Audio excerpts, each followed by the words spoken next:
तो फाइनली ढूंढ ही लिया आप लोगों ने हमको। मुझे उम्मीद थी ढूंढ लोगे।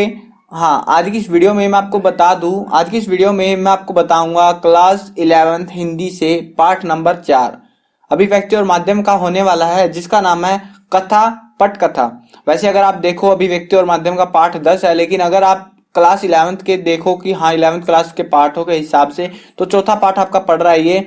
तो आज हम इसको बिल्कुल डिटेल के साथ में आपको बताएंगे। उसके बाद में आपको अभ्यास के प्रश्न उत्तर कराएंगे और लास्ट में महत्वपूर्ण प्रश्न उत्तर जो आपके एग्जाम्स में इस पार्ट से आपके आ सकते हैं। तो चलो स्टार्ट करते हैं। मैं हूं अजय और आप देख रहे हैं सीसीआर क्लास। पटकथा। पटकथा क्या होता है, कथा क्या होती है, पटकथा क्या होती है, पहले तो हमें इसके बारे में जानना होगा, है ना। उसी के बारे में तो हम जानेंगे क्या होता है, क्या स्रोत, क्या कैसे लिखी जाती है, क्या चीजें होती हैं।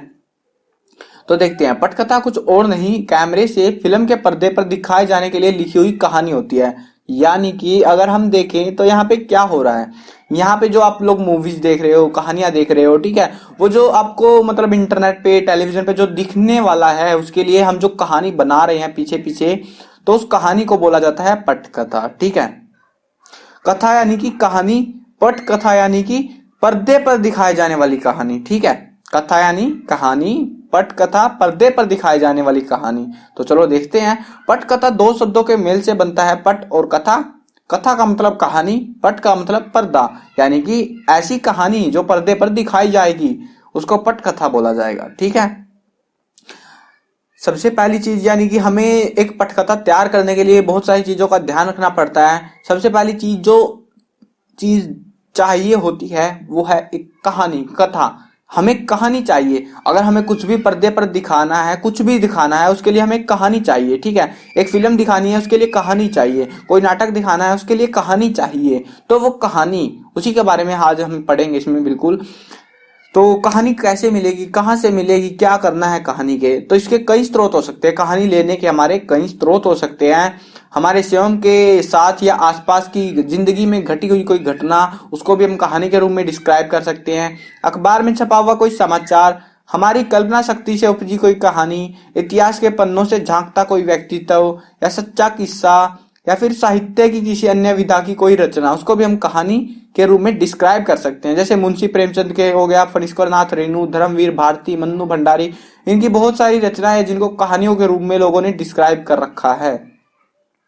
तो यही होता है। ठीक है। अब ये समस्या तो हल हो गई कि कहानी कहाँ से मिलेगी, क्या विषय होगा। ठीक है। पटकथा लिखने का विषय जो हमारा हो गया, वो मसला उठता है उस कहानी को लिखेगा कौन। ठीक है ना।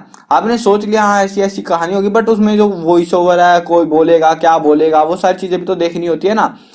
तो पटकथा लिखेगा कौन, पटकथा की संरचना या ढांचा किस तरीके से तैयार होता है, यानी कि जो कहानी पर्दे पर दिखाई जाने वाली है उसमें कैसे मतलब कुछ खास बातें होती है जिनका ध्यान रखना होता है कि हाँ उस लोगों को ऐसा नहीं लगे कि वो लिखा हुआ है, वो लोग खुद की सोच से बोल रहे हैं। ऐसा फील दिलाने के लिए कहानी को अच्छे तरीके से लिखना पड़ता है।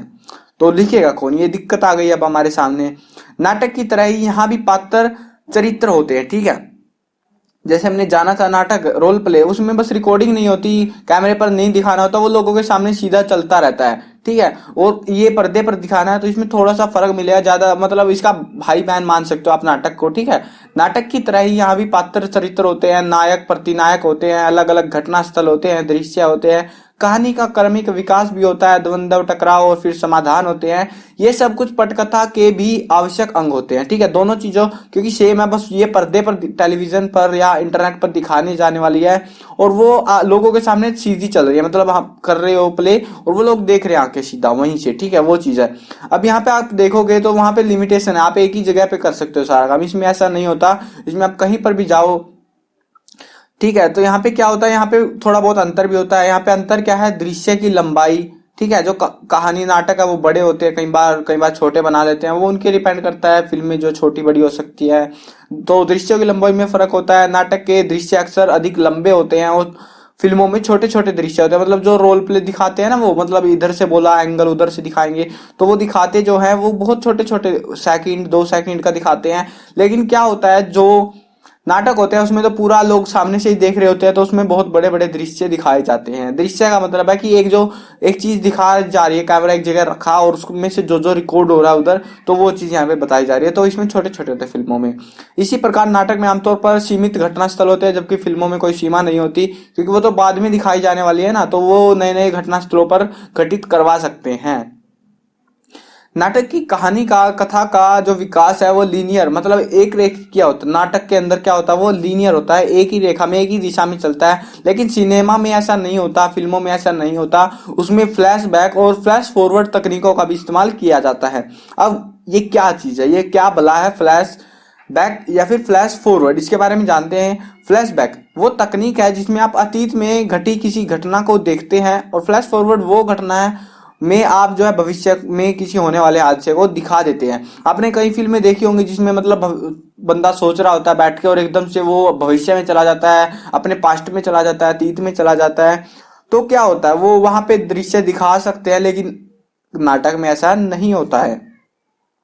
फ्लैशबैक और फ्लैश फॉरवर्ड दोनों ही युक्तियों का इस्तेमाल करने के पश्चात हमें वापस वर्तमान में आना बहुत जरूरी होता है। ये खास बात होती है, नहीं तो फिल्म में ये कंफ्यूजन हो जाएगा कि बंदा है कहाँ पे, मतलब वो सोच रहा है वो वहीं पे है या वहां पे पहुंच गया, या फिर देखो फिल्म की स्टोरी लाइन के ऊपर डिपेंड होता है। कुछ क्या करते हैं, कुछ फिल्मों में दिखाया जाता है कि हाँ उनके पास टाइम मशीन है, वो इतिहास में चले गए अपना, लेकिन बहुत सारी फिल्मों में सोच रहे होते, सोच वो दिखा रहे होते हैं, वो ऐसा नहीं है कि वो सोचते ही रह गए और फिल्म खत्म हो गई, ऐसा नहीं होता। उसको वापिस अपने वर्तमान में आना भी बहुत ज्यादा जरूरी होता है। अगर वर्तमान में नहीं आएगा तो फिल्म का जो तालमेल है वो खराब हो जाएगा और फिल्म का जो मजा है वो भी किरकिरा हो जाएगा।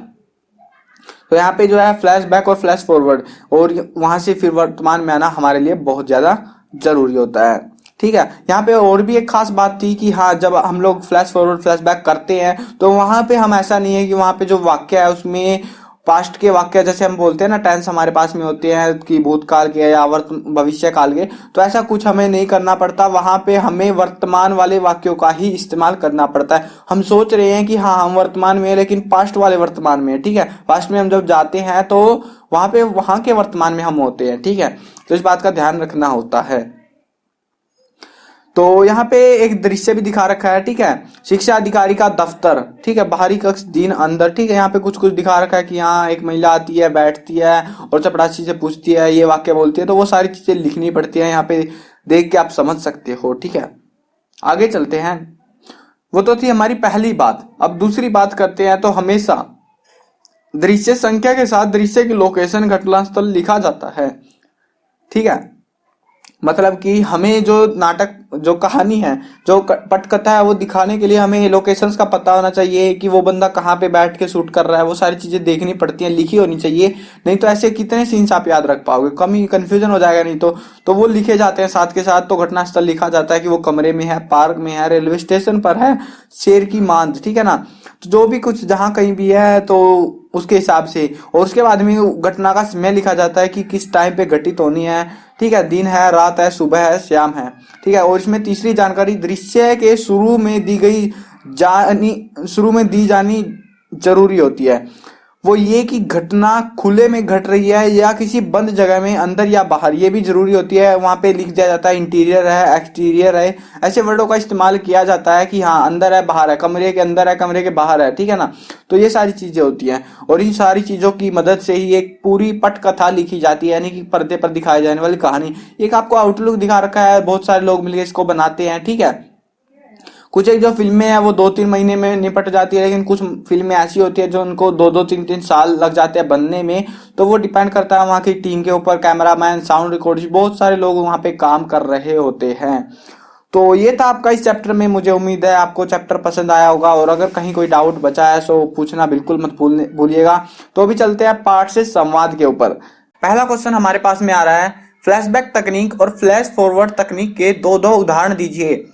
आपने कई फिल्में देखी होंगी, अपनी देखी किसी एक फिल्म को ध्यान में रखते हुए बताइए कि उसमें दृश्यों का बंटवारा किन आधारों पर किया गया है। तो यहाँ पे फ्लैशबैक तकनीक और फ्लैश फॉरवर्ड दोनों तकनीकों का इस्तेमाल के दो उदाहरण आपको देने हैं। अगर आपको मैं बताऊं तो ये जो अपनी एवेंजर्स आई थी, ठीक है, तो उसमें भी आप उसका एग्जांपल दे सकते हो, वो पास्ट में भी जाते हैं, वो फ्यूचर में भी जाते हैं, है ना। तो वो जो है वो इसी टेक्निक का इस्तेमाल किया गया वहां पे। अगला क्वेश्चन आ रहा है हमारे पास में, दूसरा क्वेश्चन, पटकथा लिखते समय किन किन बातों का ध्यान रखना जरूरी होता है और क्यों।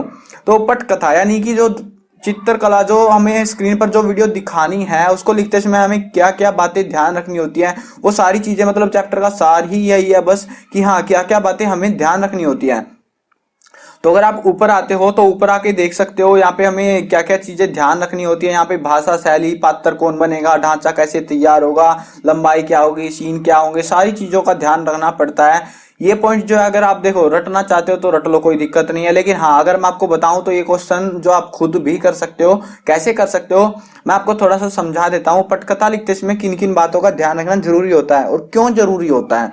तो पहला, कहानी कहाँ से मिलेगी, ठीक है, मेन मेन चीजें बताऊंगा मैं, कहानी कहाँ से मिलेगी और क्यों जरूरी है, क्योंकि कहानी के बिना उसको लिख नहीं सकते। आगे उसमें डायलॉग्स क्या क्या होंगे, उसमें बोला क्या जाएगा, उसमें आवाजें कैसी होंगी, ठीक है, बहुत सारी चीजें होती है। मान लो आप एक फिल्म की शूटिंग कर रहे हो तो क्या क्या चीजें आपको ध्यान रखनी पड़ेंगी, तो वही चीजें आपको यहाँ पे डिस्क्राइब करनी होती है। 5-4 पॉइंट्स डिस्क्राइब आप आराम से कर लोगे, मुझे पता है। तो अब बात करते हैं इसमें से इंपॉर्टेंट क्वेश्चंस की, यानी कि महत्वपूर्ण प्रश्न उत्तरों की, जो आपके एग्जाम्स में आ सकते हैं। तो हाँ गाइज बिल्कुल, दूसरा क्वेश्चन जो है आपका बहुत ज्यादा इंपॉर्टेंट है, पटकथा लिखते समय किन बातों का ध्यान रखना जरूरी है। इतना भी आ सकता है या फिर पूरा भी आ सकता है, और क्यों जरूरी है ये भी पूछ सकते हैं। बट जरूरी क्यों ध्यान रखना जरूरी है, यहां तक का जो क्वेश्चन है आपका, यहां तक का, तो यहां तक से आ सकता है ये, ठीक है। ये क्वेश्चन याद कर लेना जरूर से, चाहे गाइड वगैरह कहीं से भी रटना पड़ जाए, बट ये जरूर याद कर लेना इस चैप्टर से। बाकी मैंने इंपॉर्टेंट क्वेश्चन के लिए एक डेडिकेटेड वीडियो बना रखी है, उसको जाके आप चेकआउट कर सकते हो। और उसमें मैंने जो है मतलब इन डेप्थ क्वेश्चंस भी कवर कर रखे हैं जो चैप्टर के अंदर से आते हैं, तो उन क्वेश्चंस को भी मैंने वहां पे डिस्क्राइब कर रखा है। अगर आपको देखना है तो वहां पर जाकर देख सकते हो, डिस्क्रिप्शन में लिंक मिलेगा, वहां पे जाओ और चेकआउट कर सकते हो। कोई ज्यादा दिक्कत आपको नहीं पड़ने वाली है। मैं कवर करने वाला हूँ class 8th 9th 10th 11th और 12th की सभी सब्जेक्ट्स की वीडियोस। और अगर आपको मिस नहीं करनी तो अभी सब्सक्राइब कर लो और साथ में घंटी आएगी उसको दबा दो, ताकि कोई भी अपडेट मिस ना कर पाओ, आप लोग बिल्कुल भी मिस ना कर पाओ। तो मिलते हैं आपको आने वाली वीडियो में।